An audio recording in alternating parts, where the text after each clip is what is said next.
Borussia ডর্টমুন্ডের বিপক্ষে quarter ফাইনালে লড়বে বিগ জয়েন্ট রিয়াল মাদ্রিদ। এই ম্যাচ টপকে যেতে পারলে সেমিতে দেখা হতে পারে পিএসজি অথবা বায়ার্নের সাথে। ক্লাবের প্লেয়ারদের গত সিজনে শূন্য হাতে ফেরার পর আরও বেশি উৎসাহী করে তুলতে এবার বোনাস ঘোষণা করেছেন Real Madrid club president Florentino Perez. নতুন কোচ জাবি আলোনসোর জন্য তা হবে বিরাট আনন্দের যদি প্রথম টুর্নামেন্টেই তিনি ক্লাবকে চ্যাম্পিয়ন করতে পারেন। প্রেসিডেন্ট পেরেজ ঘোষণা করেছেন রিয়াল মাদ্রিদ যদি ক্লাব বিশ্বকাপ ট্রফি ঘরে আনতে পারে তাহলে প্রত্যেক প্লেয়ার 1 মিলিয়ন ইউরো করে পুরস্কার পাবে। পুরো স্কোয়াডের প্লেয়ার এবং স্টাফ সবাই এই পুরস্কার পাবেন, আর সেটা হলে তা হবে রিয়াল মাদ্রিদের ইতিহাসের সবচেয়ে বড় আর্থিক বোনাস।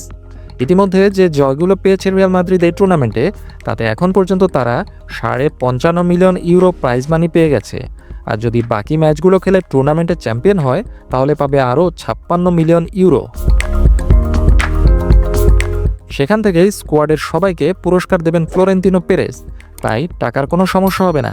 দেখা যাক এই মূলা ঝুলিয়ে ফ্লোরেন্তিনো পেরেজ তার প্লেয়ারদের দিয়ে এই সিজনের শেষে এসে অন্তত কিছু একটা জিততে পারেন কিনা।